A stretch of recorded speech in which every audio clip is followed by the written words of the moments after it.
बहुत बहुत स्वागत है आप सभी का study with Swati YouTube channel पर। दोस्तों आज के अपने इस वीडियो में हम बात करेंगे बीएड सेकेंड सेमेस्टर से जो आपका कंपलसरी पेपर है इंक्लूसिव एजुकेशन यानी समावेशी शिक्षा। तो अगर इस सब्जेक्ट की बात करें तो इस सब्जेक्ट से लगभग हमने 4 वीडियोस अपलोड कर दिए हैं जिसमें लगभग 30 क्वेश्चंस प्रोवाइड कराए गए हैं। आपके एग्ज़ाम के पॉइंट ऑफ व्यू से बहुत इंपॉर्टेंट होने वाले हैं क्वेश्चंस। आज के इस वीडियो में हम रेस्ट ऑफ द क्वेश्चंस को लेकर के आए हैं। अगर हम बात करें इंक्लूसिव एजुकेशन के अलावा जो आपका कंपलसरी पेपर है स्कूल मैनेजमेंट एंड हाइजीन, तो ये सब्जेक्ट भी आपका इम्पॉर्टेंट है क्योंकि कंपलसरी पेपर है। इसके भी 2 वीडियोस अपलोड हो चुके हैं। इंक्लूसिव एजुकेशन कंप्लीट कराने के बाद हम school management and hygiene subject की ओर बढ़ेंगे। साथ ही दोस्तों हम बात करें अगर बीएड फर्स्ट सेमेस्टर की, तो बीएड फर्स्ट सेमेस्टर के सभी पेपर कंप्लीट करा दिए गए हैं, चाहे आपके कंपलसरी हों या फिर ऑप्शनल हों। कंपलसरी पेपर 3 हैं और ऑप्शनल आपके अकॉर्डिंग होंगे। तो ऑप्शनल की बात करें तो innovation in education, value and peace education, इन दोनों के यूनिट वाइज एमसीक्यूज कंप्लीट करा दिए गए हैं। इसके लिए आप हमारे चैनल की ओर विजिट करें, वहाँ पर आपको सभी वीडियोस जो है सब्जेक्ट वाइज देखने को मिल जाएंगे प्लेलिस्ट में। यहाँ पर अगर हम बात करें बीएड सेकेंड सेमेस्टर की इंक्लूसिव एजुकेशन की, तो इसकी भी मैंने प्लेलिस्ट बना रखी है। आप प्लेलिस्ट में जा कर के सीरियल वाइज वीडियोस देख सकते हैं। चलिए दोस्तों आज के अपने इस वीडियो में हम शुरू करेंगे क्वेश्चन नंबर 1 से। तो इसे तो मैंने प्रीवियस वीडियो में कंप्लीट करा दिया, मैंने ध्यान नहीं दिया, इन सभी को कंप्लीट करा दिया था। आज के इस वीडियो में हम यहाँ से शुरू करेंगे। तो ये है हमारा क्वेश्चन नंबर 1। क्वेश्चन नंबर 1 है विकलांग शिक्षा के मुख्य आधार हैं। विकलांग शिक्षा के मुख्य आधार कौन कौन से हैं? तो यहाँ पर अगर हम विकलांग शिक्षा की बात करें तो शारीरिक विकलांगता, मानसिक विकलांगता और आवेगात्मक विकलांगता, ये सभी जो हैं मुख्य आधार माने जाते हैं अगर हम विकलांग शिक्षा की बात करें। करेक्ट आंसर यहाँ पर आपको डी देखने को मिलेगा। नेक्स्ट क्वेश्चन, क्वेश्चन नंबर 2 है शिक्षा प्रक्रिया में अनुकूलन की आवश्यकता नहीं है। किसके लिए शिक्षा प्रक्रिया में अनुकूलन की आवश्यकता नहीं होती है आपको बताना है। तो देखिए शिक्षा प्रक्रिया में अनुकूलन की आवश्यकता श्रवण बाधितों के लिए होती है, अस्थि बाधितों के लिए और दृष्टि बाधितों के लिए, इन सभी के लिए आवश्यक है। जबकि अगर हम गिफ्टेड चाइल्ड यानी प्रतिभाशाली बालकों की बात करें जिनका आईक्यू लेवल 120 प्लस होता है, तो उनके लिए शिक्षा प्रक्रिया में अनुकूलन की कोई आवश्यकता नहीं होती है। वह अपने आप को एडजस्ट कर लेते हैं परिस्थितियों के अनुसार। ठीक है, अपने चीज़ों को वह स्वयं कर सकते हैं, उनके लिए विशेष निर्देशन की आवश्यकता नहीं होती है। नेक्स्ट क्वेश्चन, क्वेश्चन नंबर 3 देख लेते हैं। विकृत बालकों को बनाना चाहिए।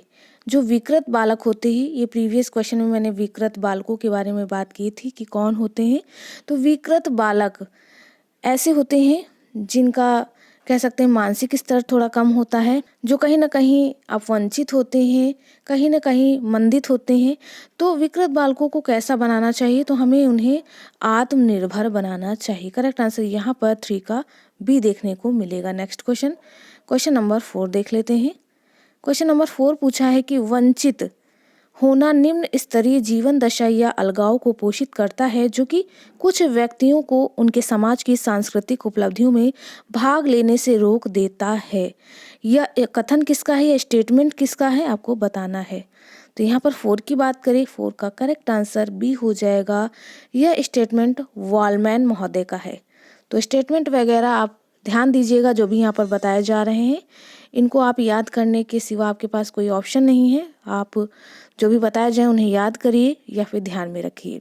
नेक्स्ट क्वेश्चन, क्वेश्चन नंबर 5 है हमारा वी.एन. दास के अनुसार वंचित बालकों का लक्षण नहीं है। वंचित बालकों के बारे में भी मैंने बात की थी, जो मानसिक, शारीरिक, मानसिक रूप से वंचित बालक होते हैं, जिनको किसी ना किसी रूप से, जो आर्थिक रूप से पिछड़े होते हैं, सामाजिक रूप से पिछड़े होते हैं, ऐसे बालक वंचित बालकों की श्रेणी में आते हैं। तो कौन सा लक्षण नहीं है वंचित बालकों का? तो 5 की बात करें तो उत्कृष्ट शैक्षिक उपलब्धि, यह आपको देखने को मिलेगी गिफ्टेड चाइल्ड में। यह वंचित बालकों का लक्षण नहीं है। करेक्ट आंसर यहाँ पर 5 का ए हो जाएगा। बढ़ते हैं अगले क्वेश्चन की तरफ जो कि है क्वेश्चन नंबर 6। तो देख लेते हैं क्वेश्चन नंबर 6। क्वेश्चन नंबर 6 पूछा है कि बाल अपराधी बालकों के उपचार की विधि है। कौन सी विधि है बाल अपराधी बालकों के उपचार की? तो यहाँ पर 6 की बात करें, 6 का करेक्ट आंसर हो जाएगा सभी, यानी यह मनोविश्लेषणात्मक विधि द्वारा इनका उपचार किया जा सकता है। परिवीक्षण विधि और मनोवैज्ञानिक विधि, इन सभी के द्वारा बाल अपराधी बालकों का उपचार किया जाता है। तो यहाँ पर सभी हो जाएगा इनका correct answer. Next question number 7 देख लेते हैं। क्वेश्चन नंबर 7 पूछा है कि विशिष्ट वर्ग के बालक नहीं होते। विशिष्ट वर्ग के बालक कौन से नहीं होंगे? तो यहाँ पर सामान्य बालक, जो सामान्य बालक होते हैं जिनका IQ लेवल 90 से 110 के बीच में होता है, वह विशिष्ट वर्ग के अंतर्गत नहीं आएंगे। जबकि गिफ्टेड चाइल्ड, पिछड़े बालक, विकलांग बालक, मंद बालक, ये सभी जो है विशिष्ट वर्ग के बालक कहलाते हैं। नेक्स्ट क्वेश्चन नंबर 8 देख लेते हैं। 8 पूछा है कि प्रतिभाशाली बालक हेतु शिक्षण विधि है। कौन सी शिक्षण विधि है प्रतिभाशाली बालक हेतु? तो यहाँ पर 8 की बात करें तो 8 का करेक्ट आंसर हो जाएगा ये सभी, यानी गतिवर्धन, विशिष्ट कक्षाएं, संपन्नीकरण या विशेष पाठ्यक्रम, इन सभी द्वारा हम प्रतिभाशाली बालकों को और उच्च वर्ग का बना सकते हैं। ये सभी विधियां हो जाएंगी प्रतिभाशाली बालक के लिए। नेक्स्ट क्वेश्चन नंबर 9 देख लेते हैं। किसने विशिष्ट आवश्यकता वाले बच्चों को दुर्लभ गुणों वाला बच्चा बताया है? यहाँ पर स्टेटमेंट फिर से पूछ लिया है, स्टेटमेंट वगैरह आप ध्यान रखिएगा। 9 की बात करें तो यह स्टेटमेंट है हैबिट महोदय का। करेक्ट आंसर यहाँ पर 9 का ए हो जाएगा। नेक्स्ट क्वेश्चन देख लेते हैं। क्वेश्चन नंबर 10 पूछा है निम्नलिखित में से कौन अस्थिबाधित बच्चों की विशेषता नहीं है? अस्थिबाधित बालक जो होते हैं मैंने बता रखा है, जिनके शरीर में कोई दिक्कत हो, जैसे मेरुदंड का वक्र होना, पांव फिरा होना, विकृत नितंब, ये सभी जो है अस्थि संबंधित विकार कहलाते हैं। ऐसे बच्चे अस्थिबाधित बच्चे कहलाते हैं। तो यहाँ पर पूछा विशेषता नहीं है तो हकलाना या वाक वाक जो वाणी संबंधी दोष होते हैं, ऐसे बालकों का यह विशेषता होती है हकलाना। ठीक है, बाकी जो हो जाएंगी वह अस्थिबाधित बच्चों की विशेषताएं कहलाएंगी। नेक्स्ट क्वेश्चन देख लेते हैं। क्वेश्चन नंबर 11 पूछा है प्रतिभाशाली बच्चों की बुद्धि लब्धि होती है। तो कई बार मैंने बताया है जो गिफ्टेड चाइल्ड होते हैं उनका IQ लेवल 120 से 140 के बीच या उससे कभी कभी ऊपर भी देखने को मिलता है। तो यहाँ पर आपका ऑप्शन नंबर सी करेक्ट हो जाएगा। क्योंकि डी यहाँ पर 120 या इससे कम दिया है तो ऐसा कहना गलत हो जाएगा। 140 प्लस भी बच्चे प्रतिभाशाली बच्चों के अंतर्गत आएंगे। नेक्स्ट क्वेश्चन नंबर 12 देख लेते हैं। क्वेश्चन नंबर 12 पूछा है कि आंशिक शारीरिक रूप से अक्षम बच्चों को विभाजित किया जा सकता है। कितने भागों में विभाजित किया जा सकता है? तो प्रीवियस वीडियो मैंने बताया था 4 भागों में विभाजित किया जा सकता है आंशिक शारीरिक रूप से अक्षम बालकों को। नेक्स्ट क्वेश्चन नंबर 13 देख लेते हैं। पूछा है पुस्तक a survey of education gifted children के लेखक कौन है? देखिए बुक वगैरह भी पूछ लेता है तो इनका आप विशेष ध्यान रखिएगा। 13 की बात करें तो यह पुस्तक है हैविग हर्स्ट की। करेक्ट आंसर यहाँ पर 13 का ए हो जाएगा। नेक्स्ट क्वेश्चन नंबर 14 देख लेते हैं। पूछा है मनोवैज्ञानिक क्रिक ने सामान्य एवं प्रतिभाशाली बच्चों की पहचान का आधार बताया। किस चीज को बताया है क्रिक महोदय ने? तो यहाँ पर अगर हम बात करें इस स्टेटमेंट की तो यहाँ पर करेक्ट आंसर 14 का डी देखने को मिलेगा। बच्चों द्वारा किए गए कार्यों की गति के द्वारा जो है वह इनकी पहचान का आधार माना जाएगा। ठीक है, यहाँ पर करेक्ट आंसर 14 का डी हो जाएगा। नेक्स्ट क्वेश्चन देख लेते हैं। क्वेश्चन नंबर 15 पूछा है कि समस्यात्मक बच्चों की पहचान की जाती है। तो समस्यात्मक बच्चों की पहचान आप कैसे करेंगे? 15 की बात करें तो निरीक्षण विधि का प्रयोग करके, साक्षात्कार यानी इंटरव्यू द्वारा, मनोवैज्ञानिक परीक्षण द्वारा, इन सभी के द्वारा आप प्रॉब्लमैटिकल जो चाइल्ड होते हैं उनकी आप पहचान करेंगे। करेक्ट आंसर यहाँ पर 15 का डी हो जाएगा। नेक्स्ट क्वेश्चन देख लेते हैं। क्वेश्चन नंबर 16 पूछा है कि विशिष्ट आवश्यकता वाले बच्चों को भागों में हम विभाजित कर सकते। कितने भागों में आप विभाजित करेंगे विशिष्ट आवश्यकता वाले बच्चों को? तो 16 की बात करें यहाँ पर 4 भाग हो जाएंगे विशिष्ट आवश्यकता वाले बच्चों की अगर हम बात करें। नेक्स्ट क्वेश्चन नंबर 17 देख लेते हैं। क्वेश्चन नंबर 17 पूछा है कि धीमी गति से सीखने वाले बच्चों की समस्या होती है। कौन कौन सी समस्याएं होंगी?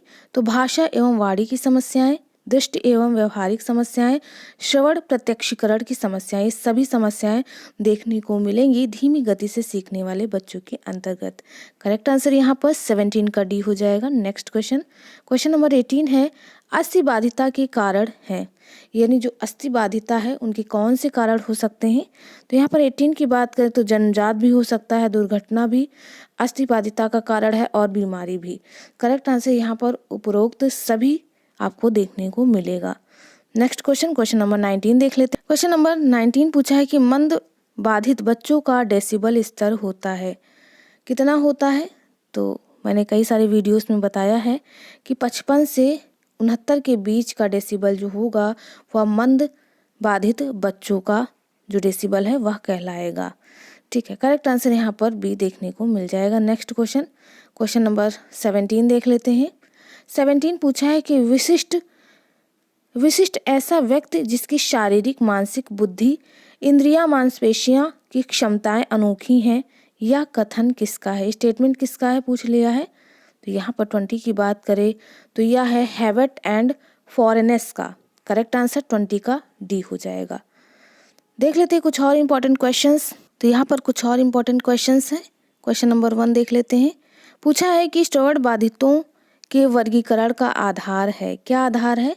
अगर हम श्रवण बाधितों की बात करें तो यहाँ पर 1 का करेक्ट आंसर बी हो जाएगा, डेसिबल अंक, क्योंकि श्रवण बाधितों को हम डेसिबल के द्वारा जो है ध्वनि की माप करते हैं, इसीलिए श्रवण बाधितों का वर्गीकरण आधार डेसिबल अंक माना जाएगा। नेक्स्ट क्वेश्चन, क्वेश्चन नंबर 2 देख लेते हैं। 2 पूछा है कि श्रवण बाधित के वर्ग होते हैं, श्रवण बाधित के कितने वर्ग होते हैं आपको बताना है। तो देखिए, कम बाधिता, गंभीर बाधिता और मंद बाधिता, इन सभी के अंदर डेसिबल जो है अंक जो है वो अलग अलग होता है, इसलिए यहाँ पर इनके वर्ग 3 प्रकार से देखने को मिलेंगे। करेक्ट आंसर यहाँ पर डी हो जाएगा, उपरोक्त सभी। नेक्स्ट क्वेश्चन, क्वेश्चन नंबर 3 देख लेते हैं। क्वेश्चन नंबर 3 पूछा है कि गंभीर श्रवण बाधित बालकों में कितनी डीबी यानी डेसिबल तक की श्रवण बाधिता होती है? तो यहाँ पर 3 की बात करें, 3 का करेक्ट आंसर हो जाएगा 70 से 89 डेसिबल के बीच तक की जो बाधिता होगी वह श्रवण बाधिता कहलाएगी, गंभीर श्रवण बाधित बालकों की। नेक्स्ट क्वेश्चन, क्वेश्चन नंबर 4 देख लेते हैं। 4 पूछा है पूर्ण श्रवण बाधित बालकों में कितने DL यानी डेसिबल तक की श्रवण बाधिता देखने को मिलेगी? तो यहाँ पर 4 की बात करें तो 90 डेसिबल इतनी ध्वनि जो होती है वह सामान्य ध्वनि कहलाती है। ठीक है, करेक्ट आंसर आपको यहाँ पर 4 का बी मिल जाएगा। क्वेश्चन नंबर 5 देख लेते हैं। पूछा है श्रवण दोष से ग्रसित बच्चों में दोष हो सकता है, यानी कौन सा दोष देखने को मिलेगा श्रवण दोष से ग्रसित बच्चों का? तो यहाँ पर 5 की बात करें, बहुत इजी क्वेश्चन है, आप खुद से इनका आंसर कर सकते हैं। तो कान से बाहर भी, कान के मध्य और कान के अंदर, इन सभी के अंदर दोष देखने को मिल सकता है अगर हम बात करें श्रवण दोष से ग्रसित बच्चों के दोषों की। करेक्ट आंसर यहाँ पर उपरोक्त तीनों हो जाएगा। नेक्स्ट क्वेश्चन देख लेते हैं। क्वेश्चन नंबर 6 पूछा है कि पूर्ण तथा गहन श्रवण बाधित बच्चों को या बच्चों का सुनने का डेसिबल होता है, कितना होता है? अगर हम बात करें पूर्ण तथा गहन श्रवण बाधित बच्चों के सुनने का डेसिबल, तो 6 का यहाँ पर आपको आंसर मिलेगा करेक्ट 7, यानी कह सकते हैं, सॉरी 7 नहीं, यहाँ पर मैंने नंबर बोल दिया। ठीक है, डी हो जाएगा। पूर्ण तथा गहन श्रवण बाधित बच्चों का सुनने का डेसिबल स्तर जो होगा वह 90 से 100 के बीच का देखने को मिलेगा। 6 का करेक्ट आंसर डी हो गया। नेक्स्ट क्वेश्चन, क्वेश्चन नंबर 7 देख लेते हैं। क्वेश्चन नंबर 7 कहा है कि सांकेतिक भाषा किसके लिए प्रयुक्त होती है, यानी संकेतों के माध्यम से जो भाषा का हम प्रयोग करते हैं यह भाषा किसके लिए उपयुक्त मानी जाएगी? तो यहाँ पर 7 की बात करें तो यहाँ पर देखिए, श्रवण बाधित बालक तो होंगे ही, साथ ही प्रतिभाशाली बालक भी सांकेतिक भाषा को समझ सकते हैं। करेक्ट आंसर यहाँ पर 7 का सी हो जाएगा, विकल्प ए व बी दोनों। तो दोस्तों आज के इस वीडियो में हम यहाँ पर लगभग 27 क्वेश्चंस कंप्लीट करा चुके हैं। प्रीवियस वीडियो को आप ज़रूर देखते रहिए, क्योंकि प्रीवियस वीडियो मैंने 30 क्वेश्चंस कंप्लीट करा दिए हैं, जो कि आपके एग्ज़ाम के पॉइंट ऑफ व्यू से बहुत इंपॉर्टेंट होने वाले हैं। इन सभी MCQs को कराने के बाद हम super fast revision, bullet revision का एक वीडियो लाएंगे जिसमें आपके टॉपिक वाइज, कह सकते हैं यूनिट वाइज चीज़ों को कंप्लीट कराया जाएगा। ठीक है, वन लाइनर के फॉर्म में उनको एक्सप्लेन किया जाएगा ताकि आप खुद से भी जो भी क्वेश्चन पूछे जाए एग्जाम में आप उनको एक्सप्लेन कर सकें। थ्योरी बेस्ड चीज़ों को हम कम रखेंगे क्योंकि उससे आप चीज़ें भूल जाएंगे। अगर वन लाइनर के फॉर्म में आपको चीज़ें मिलेंगी तो आपको याद करने में और समझने में आसानी होगी। तो दोस्तों आज के इस वीडियो में बस इतना ही। मिलते हैं अपने एक नेक्स्ट वीडियो में एक नया टॉपिक के साथ। तब तक के लिए आप सभी का बहुत बहुत धन्यवाद। Thank you friends, keep watching and share to others.